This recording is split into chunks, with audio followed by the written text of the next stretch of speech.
സഹോദരങ്ങളെ, അൽഹംദുലില്ലാഹ് ഈ പരിപാടി പടച്ചവന്റെ അനുഗ്രഹത്താൽ വമ്പിച്ച വിജയപ്രദമായി തീർന്നതിൽ 1000 സ്തുതി പടച്ചവനിൽ അർപ്പിക്കുകയാണ്.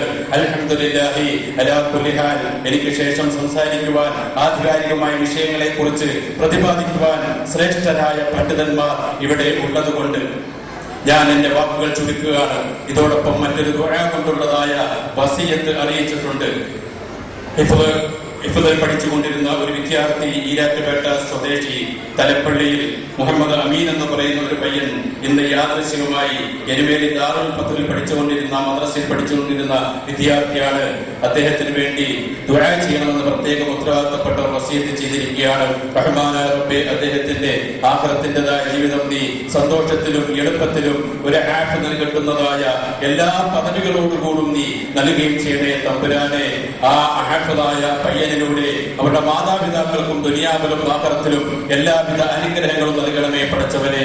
അല്ലാഹുവേ, ആഖിറത്തിൽ ആ മാതാപിതാക്കൾക്കും ആ ഹാഫിദായ ആ മരണപ്പെട്ട പയ്യനും ഉന്നതമായ ദറജ നീ എത്രയെല്ലാം പദവികളാണ് ഒരു ഹാഫിദിന് വെച്ചിരിക്കുന്നത്, ഒരു ഹിഫ്ദ് പഠിച്ച കുട്ടിയുടെ പിതാവിന് ഒരുക്കുന്നത് അതെല്ലാം നൽകി നീ അനുഗ്രഹിക്കണമേ തമ്പുരാനെ.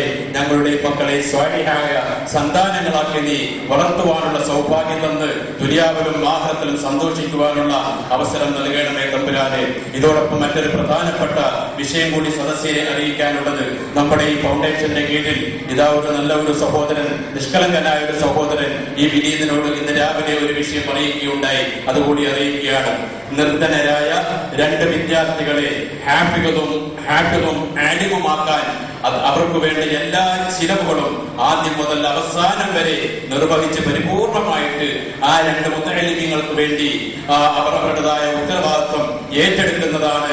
അതിന് തയ്യാറാകുന്ന രക്ഷകർത്താക്കൾ ഉത്തരവാദിത്തപ്പെട്ടവരെ വിവരം ധരിപ്പിക്കണമെന്നുകൂടി സാന്ദർഭികമായി ഓർമ്മപ്പെടുത്തിക്കൊണ്ട് ഈ വൈകിയ വേളയിൽ ഈ ഉപക്രമം ഉപസംഹരിക്കുകയാണ്. അസ്സലാമു അലൈക്കും വറഹ്മത്തുള്ളാഹി വബറകാതുഹു. അടുത്തതായ നമ്മുടെ പ്രധാനപ്പെട്ട ചടങ്ങ്, ഈ യോഗം ഔപചാരികമായി ഉദ്ഘാടന കർമ്മം നിർവഹിക്കുക എന്നുള്ളതാണ്. അതിന് ദക്ഷിണ കേരള ജമിയത്തുൽ ഉലമായുടെ അമരക്കാരൻ, പണ്ഡിത ശ്രേഷ്ഠരും നമുക്കൊക്കെ അറിയാം, ഞാൻ ഇവിടെ പ്രതിപാദിച്ചു, നമ്മളൊക്കെ ഒരുപാട് സ്മരിച്ചുകൊണ്ടിരിക്കുകയാണ് ചന്ദിരൂർ മർഹൂം ഇബ്രാഹിം ഉസ്താദ് അവர்கள்.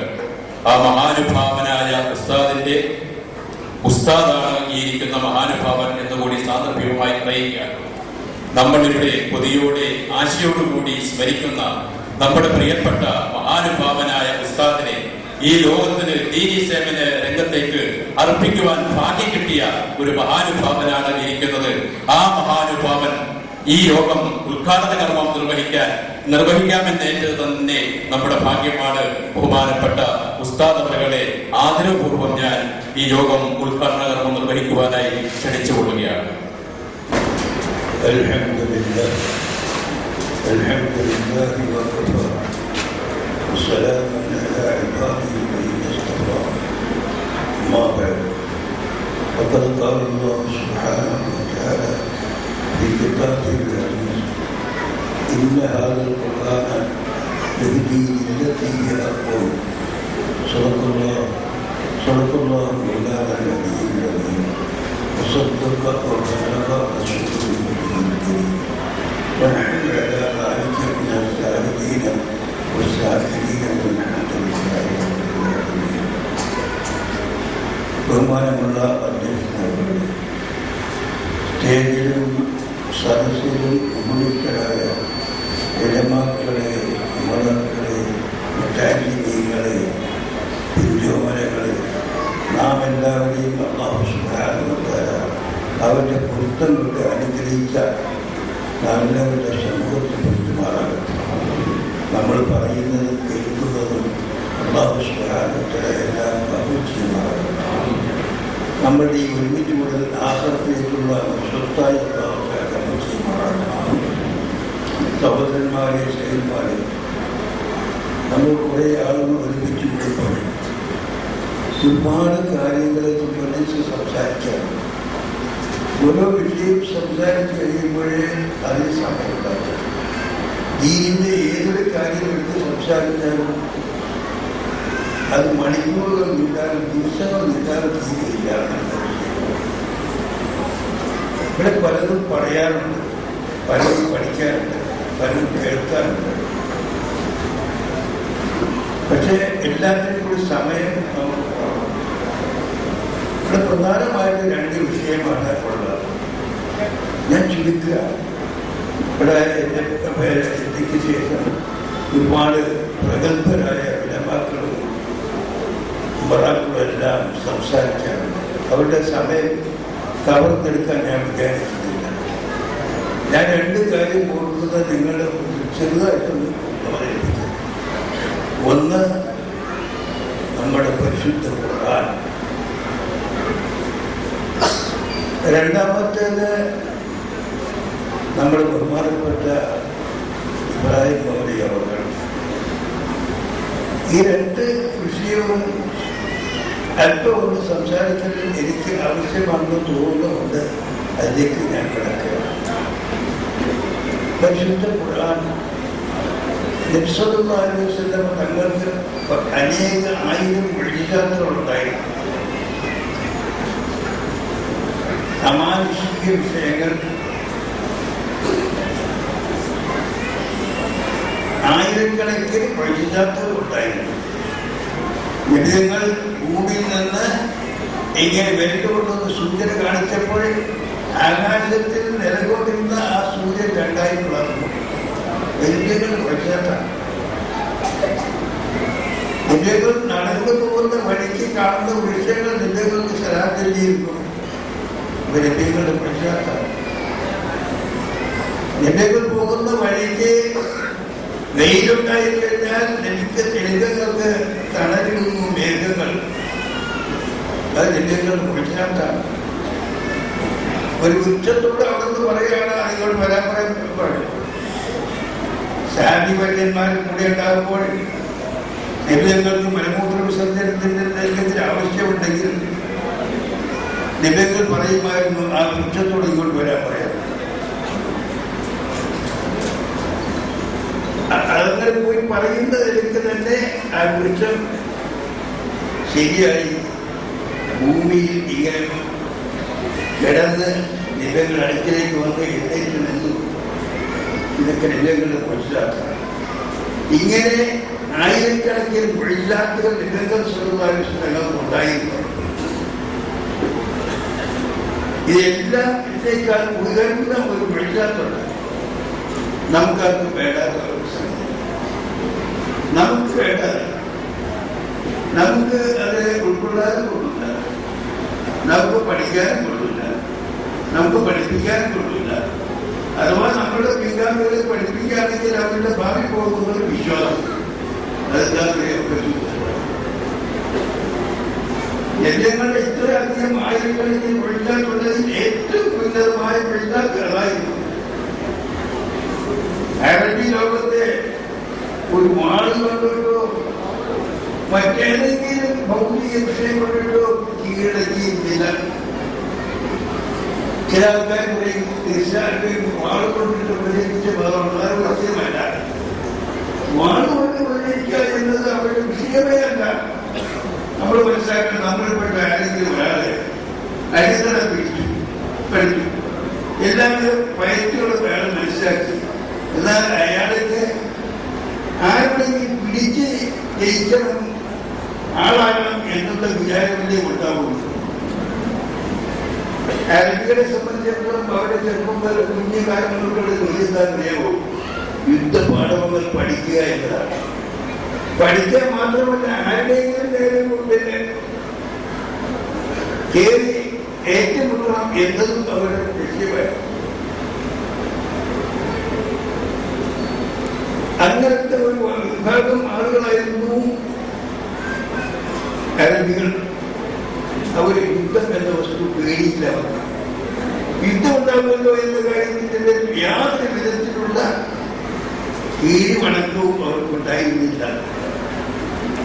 അത് യുദ്ധം കൊണ്ടല്ല ഈ ജീൻ പ്രചരിപ്പിച്ചത്, യുദ്ധം കൊണ്ടല്ല ഈ ജീൻ കീഴടക്കിയത്, പരിശുദ്ധ ഖുർആൻ കൊണ്ട് മാത്രമാണ്. എല്ലാ വിധത്തിലും അവർ തോറ്റ് പരിശുദ്ധ ഖുർആനോട് അങ്ങേയറ്റം തോറ്റ്. വെറുതെ അങ്ങോട്ട് വിശുദ്ധങ്ങൾ ഒരു ആയിരം കേൾക്കുമ്പോൾ അങ്ങനെ വിശ്വസിക്കുകയല്ല ചെയ്തത്. അതിന്റെ ഓരോ അക്ഷരത്തെ സംബന്ധിച്ച് പരിശോധിച്ചിട്ട് അതിന്റെ പ്രയോഗം എന്താ നോക്കിയിട്ടാണ്. അവരാരാണെന്ന് അറിയാമോ? അവരുടെ സാഹിത്യഘടന എന്തായിരുന്നെന്ന് അറിയാമോ? അതിവിടെ പറഞ്ഞ് വിൽച്ചെടുത്തില്ല. ഏറ്റവും വലിയ സാഹിത്യകാരനായിരുന്നു ഇംഗ്ലീഷ് കേസ്.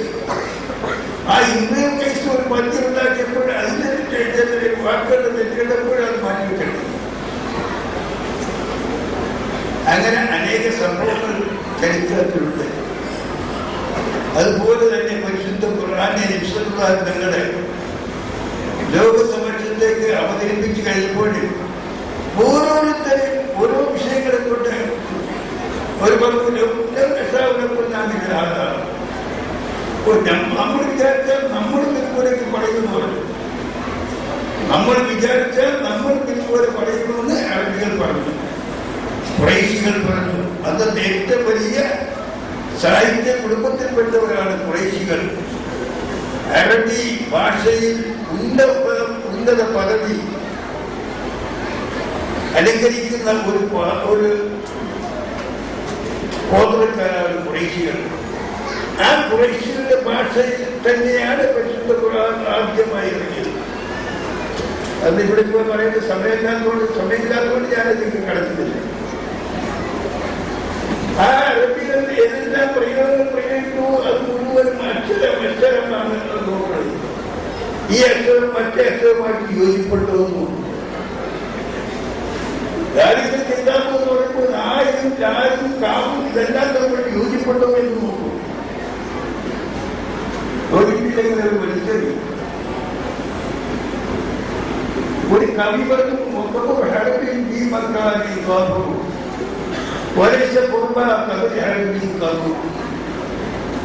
ഈ ഒരു വലിയ സാഹിത്യത്തിന്റെ ഇതാണ്. ഇത് സാഹിത്യ ഇതാണ്. ഇത് സാഹിത്യമില്ല. ഇതിന്റെ അക്ഷരങ്ങൾ സംബന്ധിച്ച് അങ്ങോട്ട് ഭാരമാണ് തടുക്കണം. ഖുർആനെ വെല്ലുവിളിച്ചുകൊണ്ട് പറഞ്ഞു ഒരു എന്താ പറഞ്ഞത്? ഇന്ന ആഴ്ത്തയിനാക്ക് അക്കാക്ക് ഫസല്ലി റബ്ബിക വസ്അക്ക് ഇന്ന ശാനിഅക ഹുവൽ അബ്തർ. നമുക്ക് കിടന്നുകൊണ്ട ഇന്ന ആഴ്ത്തയിനാക്ക് കൗസർ ഫസല്ലി റബ്ബിക വസ്അർ ഇന്ന ശാനിഅക ഹുവൽ അബ്തർ എന്ന് നമ്മൾ ഓതുമ്പോലെ ഒറ്റം പറഞ്ഞു. ഇന്ന ആഴ്ത്തയിനാക്ക് അക്കാക്ക് ഫസല്ലി റബ്ബിക വസ്അക്ക് ഇന്ന ശാനിഅക ഹുവൽ അബ്തർ. നമുക്കൊരു വ്യത്യാസമില്ല. അറബി ഭാഷ തന്നെ. അതിന്റെ ആശയം എന്താണെന്ന് ആർക്കും അറിയില്ല. പക്ഷേ അറബികൾ കേൾക്കുമ്പോൾ ഇതൊക്കെ കൊണ്ടിരിക്കും.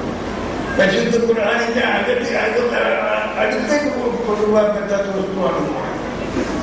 ഇങ്ങനെ അവർ ഇടപെടുമ്പോൾ നാം മനസ്സിലാകാത ഞങ്ങൾ വിചാരിച്ചാൽ ഞങ്ങളും ഇതുപോലെ പറയുന്നവർക്ക് അവരുടെ അള്ളാഹു കൊണ്ടുപോകാം.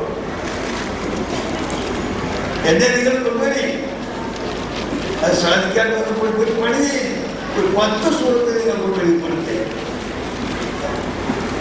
അത് സാധിക്കില്ല എന്ന് കണ്ടപ്പോൾ ഒരു സൂറത്തെ കൊണ്ടുവരും. ഏറ്റവും ചെറിയ സൂറത്താണല്ലോ ഇന്ന്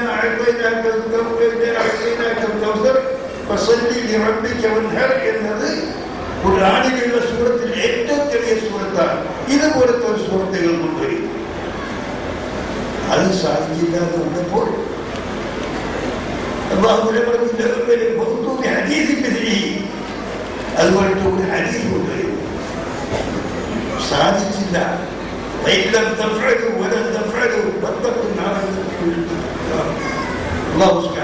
ഇതൊക്കെ ചെയ്തില്ലെങ്കിൽ ഇപ്പൊ നിങ്ങൾ ചെയ്തിട്ട് ഒരിക്കലും ചെയ്യാൻ സാധിക്കില്ല. നിങ്ങളിപ്പോ ചെയ്തിട്ടില്ലെങ്കിൽ ഈ ഒരിക്കലും നിങ്ങൾ ചെയ്യാൻ സാധിക്കില്ല. വെല്ലുവിളിച്ചൊന്നും ഈസിയെയും ജിന്നിനെയും വെല്ലുവിളിച്ചു പരിശുദ്ധ ഖുർആൻ കൊടുത്ത് മനുഷ്യലോകത്തെയും ജിന്നി ഭൂതലോകത്തെയും വെല്ലുവിളിച്ചു. അതൊക്കെ പരിശുദ്ധ ഖുർആനിലുള്ള കാര്യമാണ്. കെട്ടുകഥയല്ല, പരിശുദ്ധ ഖുർആൻ പഠിക്കുകയാണ്. ഖുർആൻ ഓതുമ്പോൾ ഇപ്പൊ നേരത്തെ ഇവിടെ സ്വാഗത പ്രാസംഗികൻ പറഞ്ഞല്ലോ, കേട്ടപ്പോൾ അങ്ങനെ വ്യക്തികളുടെ സഹോദരിയെയും അടിയനെയും മറ്റുള്ളവരെയും നബിതങ്ങൾ തങ്ങളുടെ തന്നെ കഴുത്തെടുത്ത് സമ്മാനം വാങ്ങിക്കാൻ വേണ്ടി ഇറങ്ങി പുറപ്പെട്ടവരും ഒരൊറ്റ ആയത്ത് കേട്ടപ്പോൾ ഞെട്ടിപ്പോയി. അദ്ദേഹത്തിന്റെ കണ്ണിലേക്ക് എല്ലാം കടന്നുപോയി. ആ സെക്കൻഡിൽ അദ്ദേഹം ഇസ്ലാം സ്വീകരിച്ചു. ചരിത്രം നമ്മൾ അറിയാവുന്ന പരിശുദ്ധ ഖുർആനാണ് അദ്ദേഹത്തെ കീഴ്പ്പെടുത്തിയത്. ജബൽ ഉഹ്ദ് എന്ന് പറയുന്ന ഒരു പർവ്വതമുണ്ട് മക്കത്തിൽ മുക്കറമ ഇന്നും ഉണ്ടത്. അവിടെ കെട്ടങ്ങളാണ്. എന്താണ് ജബൽ ഉഹ്ദ് എന്ന് പറയുന്നതിന് കാരണം? ഉമർ ഇബ്നു ഖത്താബ് റളിയല്ലാഹു അൻഹു തന്റെ ജാഹിലിയ്യ കാലത്ത് ആ പർവ്വതത്തിന്റെ മുകളിൽ കയറിയിരിക്കുകയാണ്. എന്തിനാണ്? 4 വർഷത്തേക്ക് നോക്കാൻ. ആരാണ് വിദേശത്ത് നിന്ന് കച്ചവടക്കാരായിട്ട് വരുന്നത്? ആരാണ് വിദേശത്ത് നിന്ന് പണക്കാർ വരുന്നത്? ആരാണ് വിദേശത്ത് നിന്ന് നാട്ടിലേക്ക് വന്ന് ഇവിടുത്തെ കാര്യങ്ങൾ നോക്കാൻ വരുന്നത്? ഇതൊക്കെ നോക്കിക്കൊണ്ട് എതിരാളികളെ കൊണ്ട് നിറഞ്ഞ കൈമാലയം പാടും പരിശീലമാക്കി നടക്കുന്ന ആളുകളുടെ മുമ്പിലേക്ക് അല്ലാഹു അക്ബർ പറഞ്ഞുകൊണ്ട് ഒരു ജാഥ നടക്കുകയുണ്ടായി. ആരാണ്? ഉമർ ഇബ്നു ഖത്താബ് റളിയല്ലാഹു.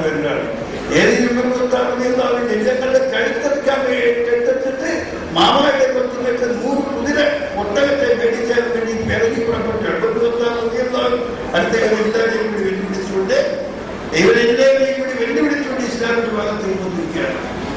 ഇതാണ് ഇസ്ലാം, ഇതാണ് പരിശുദ്ധ ഖുർആൻ. അപ്പൊ ഇങ്ങനത്തെ പരിശുദ്ധ ഖുർആൻ ആരെയും പാടു വേണ്ടി കൊണ്ടിട്ട് ഇസ്ലാമിലേക്ക് വിളിച്ചിട്ടില്ല. ഇസ്ലാമിന്റെ തത്വങ്ങൾ, ഇസ്ലാമിന്റെ വിഷയങ്ങൾ എല്ലാം ജനതാ മധ്യത്തിൽ സത്യമായിട്ട് തുറന്നുകൊണ്ട് പറഞ്ഞു. അതിനുവേണ്ടി എല്ലാ ത്യാഗങ്ങളും കൂടെ സഹിച്ചു. അങ്ങനെ പഠിപ്പിച്ച ഒരു കാര്യമാണ് ഇസ്ലാം. ഈ പരിശുദ്ധ ഖുർആൻ സഹോദരന്മാരെ നമ്മുടെ അല്ലാഹുവിന്റെ നാളെ മറുപടി പറയേണ്ടി വരും. നമ്മുടെ മദ്രസയിലേക്ക് കുട്ടികളെ അയക്കാൻ നമുക്ക് മടി. എന്താ മടി? നമ്മുടെ കുട്ടികൾ ദർസിൽ പോയി പഠിച്ചു കഴിഞ്ഞാൽ അവരുടെ ഭാവി പോകുമെന്ന് പറഞ്ഞു. അവരെ ദീൻ പഠിപ്പിക്കുകയില്ല, ഖുർആൻ പഠിപ്പിക്കുകയില്ല, ഒരു വിഷയവും നമ്മൾ ദീനായി പഠിപ്പിക്കില്ല. പിന്നെ ആരെങ്കിലും എന്തെങ്കിലും പറയുന്നെങ്കിൽ അത് കേൾക്കാൻ ആളുമില്ല. അപ്പോൾ ഖുർആൻ ഞാൻ ഈ വിഷയം കൊണ്ട് അവസാനിപ്പിക്കുകയാണ്. ഖുർആൻ ലോകത്തെ വെല്ലുവിളിച്ച് 1400 വർഷമായി ലോകത്തോട് വെല്ലുവിളിച്ചുകൊണ്ടിരിക്കുന്നത്. അന്നത്തെ അറബികളെ മാത്രമല്ല, ഇന്നത്തെ അറബികളെയും വെല്ലുവിളിച്ചു. ഇന്നത്തെ മറ്റ് ലോകത്തുള്ള എല്ലാവരെയും വെല്ലുവിളിച്ചുകൊണ്ടിരിക്കുകയാണ്. നിങ്ങൾക്ക് ആർക്കെങ്കിലും കഴിവിനെ കൊണ്ടുപോവാ 1000 ചില്ലാനും വർഷം ഒരു അക്ഷരത്തിന് വ്യത്യാസമില്ലാതെ ഒരു ഗ്രന്ഥം ലോകത്തുണ്ടെങ്കിൽ അത് പരിശുദ്ധ ഖുർആനിലാണ് പറ്റുന്നില്ല. നമ്മൾ മനസ്സിലാക്കിയിരിക്കണം. അങ്ങനത്തെ പരിശുദ്ധ ഖുർആൻ നമ്മളിപ്പോൾ ദുനിയാവിൽ പഠിക്കണം, പഠിപ്പിക്കണം. ഇല്ലെങ്കിലോ കബറിൽ ചെല്ലുമ്പോഴേ എന്ത് സംഭവിക്കുന്നത്? വെറുതെ മനുഷ്യനെ വെറുതെ വിടില്ല. പശു ആട് കൊടുത്തായിരിക്കും വെറുതെ പോലെയുള്ള വസ്തുവല്ല മനുഷ്യൻ. മനുഷ്യൻ ഒരു ഉന്നത തത്വങ്ങളും ഉന്നത വിവരങ്ങളും ഉള്ള ഉന്നതമായ ഒരു മലക്കളേക്കാൾ ഉയർന്ന ഒരു സമൂഹമാണ് മനുഷ്യൻ. മനസ്സിലാക്കണം. മലക്കളേക്കാൾ ശ്രേഷ്ഠമാണ്. മലക്കൾക്ക് മനുഷ്യന്റെ സ്ഥാനത്തിന് താഴെയാണ് മലക്കൾക്കുള്ള സ്ഥാനം. അവർക്ക് താഴെയാണ് ജില്ലകൾക്കുള്ള സ്ഥാനം. മനുഷ്യൻ ഉന്നത സൃഷ്ടികളിൽപ്പെട്ട മനുഷ്യൻ ഇവിടെ നിന്ന് പരിശുദ്ധ നമ്മള് പഠിക്കുകയും ചെയ്ത് കഴിക്കുന്നത് മാത്രമാണ് നാളെ കബറിൽ ചെല്ലുമ്പോൾ. അതിൽ കൂടി ഞാൻ പറയട്ടെ, കബറിൽ ചെല്ലുമ്പോൾ എന്താ ഉണ്ടാകുന്നത്? ഒരു രാഷ്ട്രത്തിൽ നിന്നിട്ട് മറ്റൊരു രാഷ്ട്രത്തിലേക്ക് കടന്നു പോകുന്ന വ്യക്തികൾ അതിന്റെ തെളിവോടുകൂടെ അതിന്റെ രേഖയോടുകൂടെ പോയില്ലെങ്കിൽ അങ്ങോട്ട് കിടക്കില്ല, അവർക്ക് ജയിപ്പിക്കണം. ഇതാ ദുനിയാവ് എന്ന രാഷ്ട്രത്തിൽ നിന്ന് ആഖിറ എന്ന രാഷ്ട്രത്തേക്ക് പോകുന്ന മനുഷ്യൻ കബറിൽ എന്ന ബർസഖിൽ അവിടെ അയക്കുകയാണ്. അവിടെ വരുന്നു ചോദ്യകർത്താക്കൾ വരുന്നു. നിങ്ങൾ ആരാ? നീ ഇപ്പൊ ഇവിടെ വന്നിവിടെ കബറിൽ നീ കിടക്കാണ്, നീ ആരാ? അവർ ചോദിക്കാൻ